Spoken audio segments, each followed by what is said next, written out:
Hello दोस्तों, मैं Aryan Shukla, business advisor and founder online business workshop. मित्रों, बिजनेस में कस्टमर को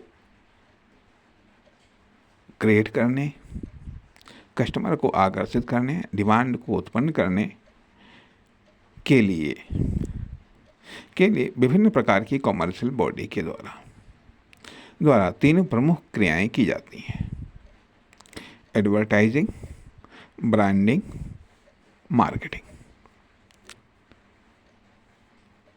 एडवर्टाइजिंग, ब्रांडिंग, मार्केटिंग। इसी संबंध में थोड़ा सा हम बात करना चाहेंगे। बिजनेस में सबसे छोटी इकाई व्यक्तिगत कॉमर्शियल एक्टिविटी होती है। अर्थात जब कोई व्यक्ति कोई कॉमर्शियल एक्टिविटी करता है तो वह व्यक्तिगत कॉमर्शियल एक्टिविटी, ठीक। इसके बाद में फर्म, दुकान, कंपनी जो कि कॉमर्शियल कार्य या कॉमर्शियल एक्टिविटी करते हैं, ठीक। तथा ये तीन प्रकार के कार्य करते हैं: मैन्युफैक्चरिंग, डिस्ट्रीब्यूशन और सेल्स। सेल्स और ये है प्रोडक्ट का करती हैं, मटेरियल का करती हैं, सर्विस का करती हैं और कार्य का करती हैं। अब हम ये कहना चाहते हैं कि सभी की मार्केटिंग, ब्रांडिंग और एडवर्टाइजिंग अलग अलग होती है। विस्तार से हम कहना चाहेंगे कि व्यक्तिगत कॉमर्शियल एक्टिविटी की ब्रांडिंग, मार्केटिंग, एडवर्टाइजिंग अलग तरीके से होती है या अलग होती है। दुकान की एडवर्टाइजिंग, मार्केटिंग, ब्रांडिंग अलग होती है। फर्म की एडवर्टाइजिंग, मार्केटिंग, ब्रांडिंग अलग होती है। कंपनी की एडवर्टाइजिंग, मार्केटिंग, ब्रांडिंग अलग होती है। मैन्युफैक्चरिंग की ब्रांडिंग, मार्केटिंग, एडवर्टाइजिंग अलग होती है। डिस्ट्रीब्यूशन की मार्केटिंग, ब्रांडिंग, एडवर्टाइजिंग अलग होती है। सेल्स की ब्रांडिंग, मार्केटिंग, एडवर्टाइजिंग अलग होती है। प्रोडक्ट की ब्रांडिंग, मार्केटिंग, एडवर्टाइजिंग अलग होती है। मटेरियल की ब्रांडिंग, मार्केटिंग, एडवर्टाइजिंग अलग होती है। सर्विस की एडवर्टाइजिंग, मार्केटिंग, ब्रांडिंग अलग होती है। कार्य की एडवर्टाइजिंग, मार्केटिंग, ब्रांडिंग अलग होती है। और सुविधा की भी एडवर्टाइजिंग, मार्केटिंग, ब्रांडिंग अलग होती है। इस प्रकार से हम ये कह सकते हैं, व्यक्तिगत कॉमर्शियल एक्टिविटी के एडवर्टाइजिंग, मार्केटिंग, ब्रांडिंग में ब्रांडिंग अलग तरह से होती है तथा अलग प्रकार के साधनों के इस्तेमाल से होती है। इसी प्रकार से फर्म, दुकान, कंपनी की एडवर्टाइजिंग, मार्केटिंग, ब्रांडिंग अलग अलग तरीके से होती हैं, अलग अलग साधनों से होती है या अलग अलग प्लेटफॉर्म पर होती है। इसी प्रकार से मैन्युफैक्चरिंग, डिस्ट्रीब्यूशन और सेल्स की भी एडवर्टाइजिंग, मार्केटिंग, ब्रांडिंग ये है अलग अलग तरीके से, अलग अलग साधनों से, अलग अलग प्लेटफॉर्म पर या अलग अलग जगह होती है या अलग अलग व्यक्तियों के द्वारा की जाती है। प्रोडक्ट मार्केटिंग, प्रोडक्ट, सर्विस, कार्य, सुविधा की भी एडवर्टाइजिंग, मार्केटिंग, ब्रांडिंग अलग अलग तरीके से होती है। अलग अलग तरीके से होती है, अलग अलग साधनों या संसाधनों से होती है। कहने का अर्थ यह बनता है कि एक ही तरीके के साधन और संसाधन या एक ही तरीके का इस्तेमाल हम या तो कर नहीं सकते हैं। मान लिया पर्सनल कॉमर्शियल एक्टिविटी के लिए, फर्म, दुकान, कंपनी के लिए भी जो तरीके हम पर्सनल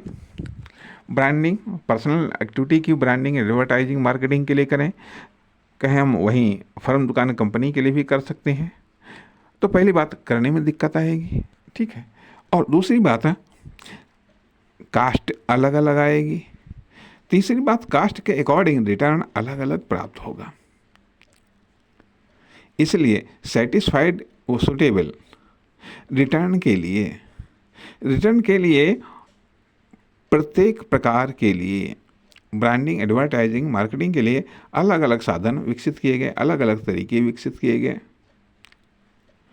और अलग अलग पद्धतियां या प्लेटफॉर्म विकसित किए गए। इसलिए एडवर्टाइजिंग, मार्केटिंग और ब्रांडिंग के संबंध में नकल करने की अपेक्षा नकल करिए, लेकिन नकल करने का अर्थ है कि आइडिया लीजिए, प्लान भी लीजिए, एक्शन भी लीजिए, लेकिन बुद्धिमत्ता तरीके से या समीक्षा करने के साथ, क्योंकि जरूरी नहीं है कि जो चीज़ वहाँ पर रिटर्न दे रहा हो, वही चीज़ यहाँ पर भी रिटर्न दे उतना ही। अर्थात एक बिजनेस में जो रिटर्न मिलता है वह कस्टमर के रूप में, डिमांड के रूप में, सेल्स के रूप में, प्रॉफिट के रूप में, बेनिफिट के रूप में, या फिर इनकम के रूप में, या फिर सपोर्ट के रूप में। मान लिया, हो सकता है कि किसी एडवर्टाइजिंग तरीके से किसी को कोई कहीं कितना रिटर्न मिल रहा हो, अब वही तरीके से आपको भी उतना रिटर्न मिलेगा। यह एक समीक्षा करने की आवश्यकता है। इसलिए हमने ये बताया कि ये सब अलग अलग तरीके होते हैं, ठीक है, ये तो बता दिया गया, ठीक है।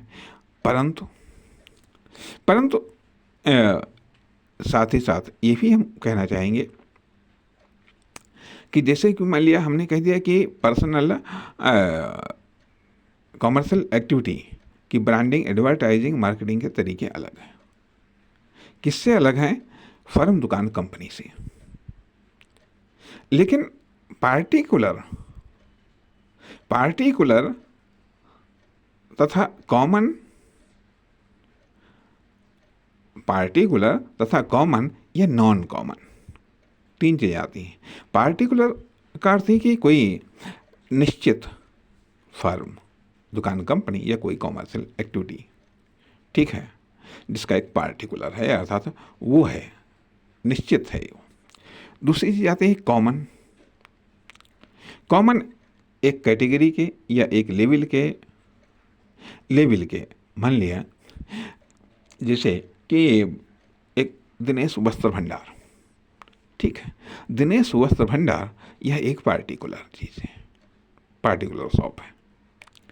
अब कॉमन शॉप दिनेश वस्त्र भंडार, शुभम वस्त्र भंडार, गुप्ता वस्त्र भंडार, पांडे वस्त्र भंडार, तो ये सब एक मतलब कॉमन चीज़ें हैं, ठीक है, कॉमन चीज़ें हैं। तथा अनकॉमन क्या है?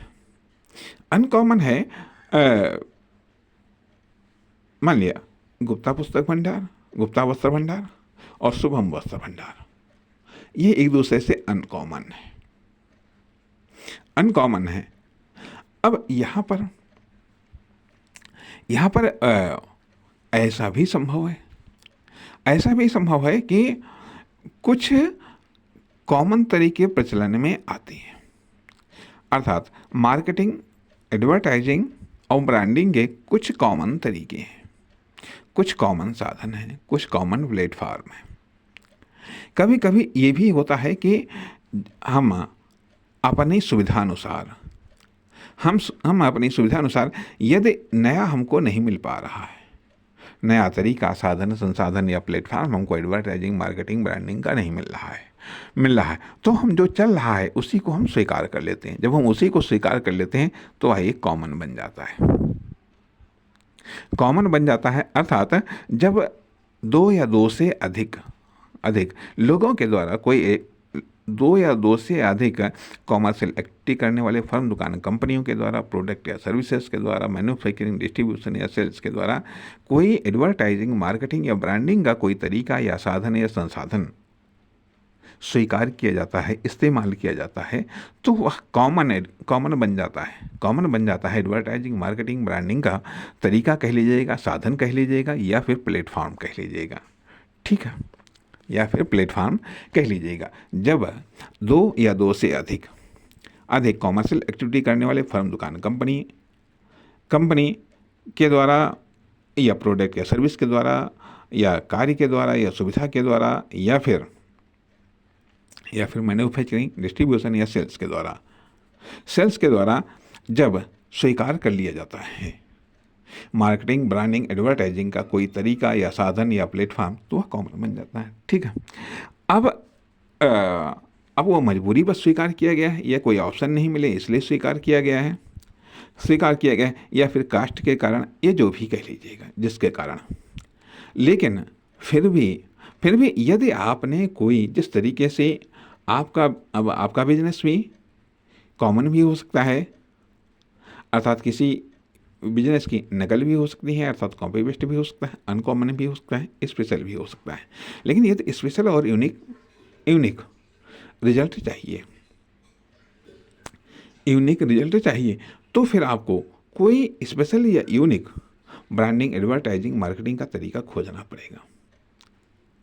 अर्थात हम ये कहना चाहेंगे कि मार्केटिंग, ब्रांडिंग, एडवर्टाइजिंग में भी मोनोपोली होती है।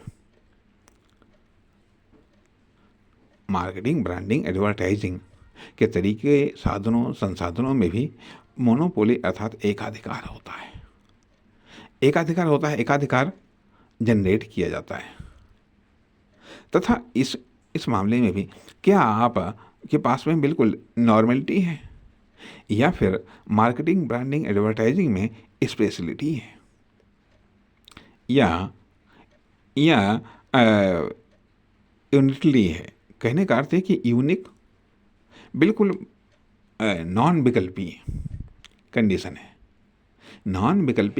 है, बिल्कुल यूनिक आपकी मार्केटिंग है, यूनिक आपकी ब्रांडिंग है, यूनिक आपकी एडवर्टाइजिंग है, या फिर ऐसी है जिसकी कॉपी करना, जिसकी मार्केटिंग, ब्रांडिंग, एडवर्टाइजिंग की कॉपी करना असंभव हो या काफ़ी कठिन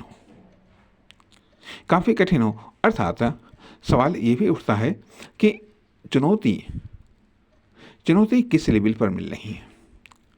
कॉमर्शियल एक्टिविटी लेवल पर मिल रही है, फर्म, दुकान, कंपनी के लेवल पर मिल रही हैं, या फिर मैन्युफैक्चरिंग लेवल पर मिल रही हैं, डिस्ट्रीब्यूशन लेवल पर मिल रही हैं, सेल्स पर मिल रही हैं चुनौतियाँ, या फिर प्रोडक्ट, सर्विस, कार्य, सुविधा लेवल पर चुनौती मिल रही हैं, या फिर एडवर्टाइजिंग, मार्केटिंग और ब्रांडिंग लेवल पर भी चुनौती मिल रही है, या फिर एडवर्टाइजिंग, मार्केटिंग, ब्रांडिंग की साधन, संसाधनों, तरीकों में भी चुनौती मिल रही है, या फिर मार्केटिंग, ब्रांडिंग, एडवर्टाइजिंग के प्लेटफॉर्म पर भी आपको चुनौती मिल रही है, टक्कर दी जा रही है, रेस लगा रहे हैं। कहने का अर्थ यह बनता है कि एक व्यक्ति उद्यमिता के अभाव में असफल हो सकता है। अर्थात सफल न होना भी एक प्रकार की असफलता है। उद्यमिता के अभाव में एक व्यक्ति गरीब रह सकता है, गरीब हो सकता है। तो उसी प्रकार से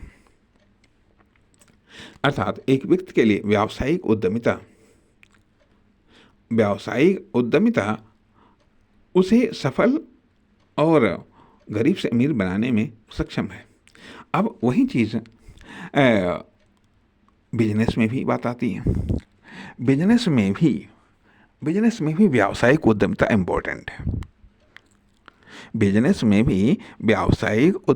इम्पोर्टेंट है। यदि बिजनेस में भी व्यावसायिक उद्यमिता न हुई या व्यावसायिक उद्यमिता न की गई तो वह कॉमर्शियल एक्टिविटी करने वाला व्यक्ति, फर्म, दुकान, कंपनी, प्रोडक्ट या service manufacturing sector, distribution sector, sales sector fail हो सकता है। वह कार्य, प्रोडक्ट, सर्विस या सुविधा फेल हो सकती है यदि उसमें उद्यमिता नहीं है, यदि उसमें उद्यमिता नहीं है। अर्थात मार्केटिंग, ब्रांडिंग, एडवर्टाइजिंग तो अलग है, लेकिन साथ ही साथ उद्यमिता। एक बात कही जाती है कि बिजनेस टू बिजनेस, लेकिन बिजनेस टू बिजनेस यहाँ पर एक नॉर्मल रूप में तो ये है कि जब कोई कॉमर्शियल यूनिट दूसरी कॉमर्शियल यूनिट के साथ में कारोबार करती है तो वह बिजनेस टू बिजनेस है। जैसे कि मान लिया मैन्युफैक्चरर डिस्ट्रीब्यूशन के साथ में कारोबार करता है या डिस्ट्रीब्यूशन रिटेलर के साथ में कारोबार करता है तो ये बिजनेस टू बिजनेस है, ठीक है। लेकिन यहाँ पर बिजनेस टू बिजनेस का अर्थ है कि बिजनेस में भी, बिजनेस खुद अपने आप में एक व्यावसायिक उद्यमिता है, लेकिन उस बिजनेस में भी व्यावसायिक उद्यमिता की आवश्यकता है। उस बिजनेस में भी व्यावसायिक उद्यमिता की आवश्यकता है। इसलिए व्यावसायिक उद्यमिता के अंतर्गत अर्थात द्वितीयक व्यावसायिक उद्यमिता, हम ये कहें प्राथमिक व्यावसायिक उद्यमिता तो बिजनेस का निर्माण करती है, किसी कॉमर्शियल एक्टिविटी या किसी फर्म, दुकान, कंपनी या किसी प्रोडक्ट, सर्विस, कार्य या सुविधा का निर्माण करती है, मैन्युफैक्चरिंग, डिस्ट्रीब्यूशन या सेल्स का निर्माण करती है, ठीक है। लेकिन जो व्यावसायिक उद्यमिता है, ये द्वितीयक व्यावसायिक उद्यमिता किसी कॉमर्शियल एक्टिविटी को, फर्म, दुकान, कंपनी को, किसी प्रोडक्ट या सर्विस को, किसी कार्य सुविधा या सेवा को विकास प्रदान करती है, ग्रोथ प्रदान करती है, डेवलपमेंट प्रदान करती है, प्रोग्रेस प्रदान करती है। यह द्वितीयक व्यावसायिक उद्यमिता किसी भी व्यवसाय या व्यापार को बढ़ाने में महत्वपूर्ण भूमिका अदा करती है। अर्थात द्वितीयक व्यावसायिक उद्यमिता प्राथमिक व्यावसायिक उद्यमिता का विस्तार करती है, विकास करती है, उसमें नई नई शाखाओं को फोड़ने में या नई शाखाओं को निकालने में या उन्हें विकसित करने में मदद करती है। इसलिए द्वितीयक व्यावसायिक उद्यमिता प्राथमिक या प्रारंभिक व्यावसायिक उद्यमिता को विस्तार करने वाली शाखाएं हैं। द्वितीयक व्यावसायिक उद्यमिता वो शाखाएं हैं जो प्रथम व्यावसायिक उद्यमिता में जन्म लेती हैं और विकास करती हैं। अब प्राथमिक व्यावसायिक उद्यमिता, द्वितीयक व्यावसायिक उद्यमिता तथा तृतीयक व्यावसायिक उद्यमिता भी हो सकती है। तृतीयक व्यावसायिक उद्यमिता हमें व्यवसाय या व्यापार के फल की ओर ले जाती है और चतुर्थ व्यावसायिक उद्यमिता अपने आप में फल ही होती है। इस प्रकार से ये कह सकते हैं कि व्यावसायिक उद्यमिता सिर्फ केवल एक ही लेवल पर नहीं है। प्राथमिक व्यावसायिक उद्यमिता, द्वितीयक व्यावसायिक उद्यमिता, तृतीयक व्यावसायिक उद्यमिता और चतुर्थक व्यावसायिक उद्यमिता। अब सवाल इस बात का उठता है कि आखिरकार हमारे व्यापार में, हमारे व्यवसाय में, हमारी कॉमर्शियल एक्टिविटी में, हमारी फर्म, दुकान, कंपनी में, हमारी प्रोडक्ट या सर्विस में, हमारे मैन्युफैक्चरिंग सेक्टर में, हमारे डिस्ट्रीब्यूशन सेक्टर में या हमारे सेल्स सेक्टर में कितने लेवल की व्यावसायिक उद्यमिता है? प्राथमिक व्यावसायिक उद्यमिता है या द्वितीयक, तृतीयक, चतुर्थक है, तथा हम किस जनरेशन के बिजनेस कर रहे हैं, किस पीढ़ी के बिजनेस कर रहे हैं। मार्केटिंग, ब्रांडिंग, एडवर्टाइजिंग में हम किस जनरेशन के साधनों, संसाधनों, तरीकों का इस्तेमाल कर रहे हैं। क्या नए तरीके कास्ट के मामले में, रिटर्न के मामले में क्या बेहतर साबित हो रहे हैं? क्या उन पर भी गौर कर रहे हैं? क्या उनको भी हम आजमा रहे हैं? तो आदि ये कुछ महत्वपूर्ण पहलू हैं जिन पर भी हमें गौर करना चाहिए। नमस्कार, धन्यवाद।